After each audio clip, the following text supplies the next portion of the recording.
I'm trying to link in very closely with what the first speaker, Alan, said about the type of democratic foreign policy that we should be pursuing now, honouring his point about the bipartisan approach, which clearly is very important. And I strongly agree with his point about which I encapsulate as being that the idea that there was a peace dividend when the Berlin Wall came down, that somehow the world was going to move into an easier and gentler phase, has turned out to be utterly false and complete nonsense.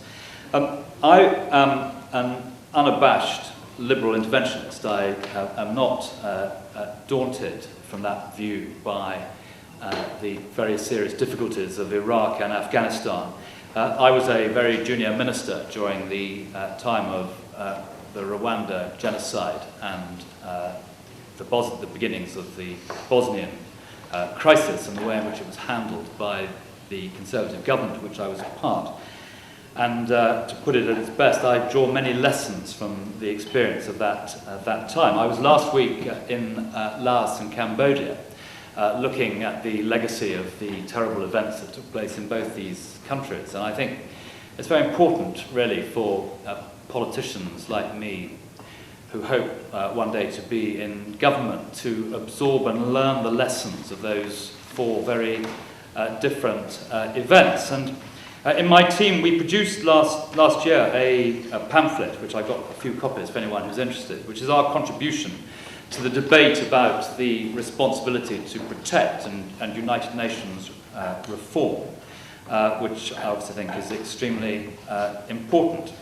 And if you look around the world, after 9/11, there was many things said, particularly by the Europeans and America, about their determination to make a real impact on the Middle East peace process, about the absolute importance of the Doha round, which was meant to be a development round, which was conceived in the aftermath of 9/11. And I think the very real disappointment which characterises what has been achieved since then is something we all have to address. I remember watching the press releases and the press conferences that were given just over 2 years ago now, when the responsibility to protect was embraced with great razzmatazz in New York. And the fact is that as we look around the world, it has completely failed to take any effect. If one looks particularly at the crisis in Darfur, I'm continually struck by how ineffective the international community has been in trying to make any real serious impact there at all. The Sudanese government continues to run rings around the world, the international community, in our attempts to bring an end to the appalling tragedies in Darfur. But in all the key areas, things continue to get worse. As far as the politics is concerned, there's been no success at all in recent years in trying to get a proper political dialogue going on any effective basis. The military position, where the United Nations promised that there would be an effective force replacing the very challenged African Union force, has not materialised. There's supposed to be 26,000 peacekeepers on the ground. We've barely got more than we had under the African Union. And of course the humanitarian position has deteriorated as well. There are vast tracts of Darfur where the relief agents cannot even operate. And there's also a feeling that the United States and the Europeans conduct these relationships with the Sudanese government on two different levels. There's the condemnation of what's going on in Darfur, but there's the collusion on security and intelligence matters. And in Burma too, the impunity of the Burmese regime there has not been dented. China, I think, has actually been quite helpful in that situation. But India, the largest democracy in the world, has failed to make any real impact at all. And the international community should urge and cajole the Indians into taking far more action on what is happening in Burma. And then if one looks at Zimbabwe, well, clearly what the British government says is obviously right, that it's the South Africans and the surrounding states, the African countries, what Kofi Annan has said, which is correct. But yet it is the dockers in Durban, actually, who've stood up for the people of Zimbabwe.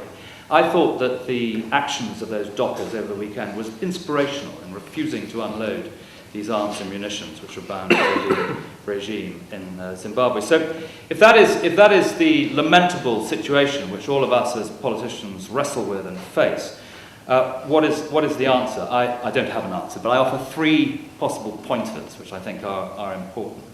The first is that although sanctions in general have a bad name, I think ad hominem, smart sanctions, are a very effective tool to use against the leaders of these pariah regimes. And I think the world should look much more carefully at how it implements those personal sanctions in terms of money and movement around the world.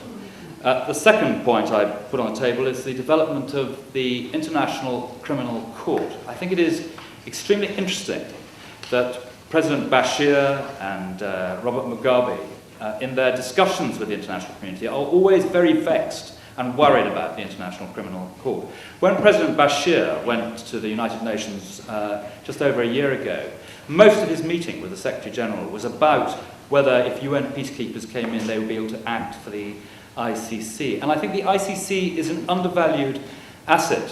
For those of you who are minded to do so, the recent book written by Robert Harris called The Ghost has a marvellous scene where what I hope I may call in this context the Blair character and his staff are waiting behind closed doors to go out and face the international media when they hear whether or not there has been an indictment from the International Criminal Court. And the way in which that is described in this book, utterly theatrical of course, is a very interesting pointer to the power of the ICC. So I think that is an area which is pregnant with opportunity, and I and my team will be trying to produce something to take that forward later this year. And the third and final area, which seems to me to be important, is the development of regional security. I now think it was probably a mistake for the UN to seek to push aside and replace the African Union in Darfur. It would have been better if we'd been able to give the African Union more support and help. And I hope that we can move towards a system where we build regional security much more effectively. My party in government would try and use the British experience of peacekeeping through Sandhurst or Mons to get together some of the key leading officers and soldiers in the African Union troop-contributing countries, to get them together so they train together, strategize together, and live together, so that when the next crisis hits Africa, as it inevitably will, they're able to get on the phone to each other very rapidly and assemble a command and control structure. If one looks at what happens in the DRC, after all, an absolutely pivotal country, you'll never have a peaceful Africa without a peaceful DRC, and see these sort of cancerous groups that exist, whether it's the remnants of the Lord's Resistance Army up in the north of the DRC, or the Hutu extremists who have settled in north and south Kivu. It is clear that you've got the largest United Nations force in the world deployed, MONUC deployed in the DRC. It is clear that MONUC cannot handle these cancerous forces which exist there, and building regional security, using NATO not to put boots on the ground, but to give heavy logistical support and air cover and so forth, is a way of building those regional security structures, which I think can make a real difference to the problem we're all addressing. The final point I want to make is really to commend an argument put in a book by Paul Collier, The Bottom Billion, which I'm sure is known to very many, which is where he says that we've got development wrong, and that development sees the world as 1 billion people who are developed and 5 billion who are developing. And he argues that that's wrong. What you've actually got is 5 billion, including us, who are developing, and 1 billion at the bottom who are not developing at all and are going backwards. And globalisation, the point you made, which I entirely agree with your analysis on, has been remarkable in terms of the movement of money and information. For example, in Burma, we were able to discover in real time, to see what the regime was doing when they executed that Japanese photographer. In 1988, when the massacres took place, it was several months before we knew that 3,000 people had been massacred in the country. So globalization has a very beneficial impact in terms of information, the free movement of people and money. But it also, I think, in terms of that bottom billion, underlines all the threats that we are going to face in the future. These very unstable states which abuse their people, where the brightest in those societies want to flee away and emigrate and start a life elsewhere.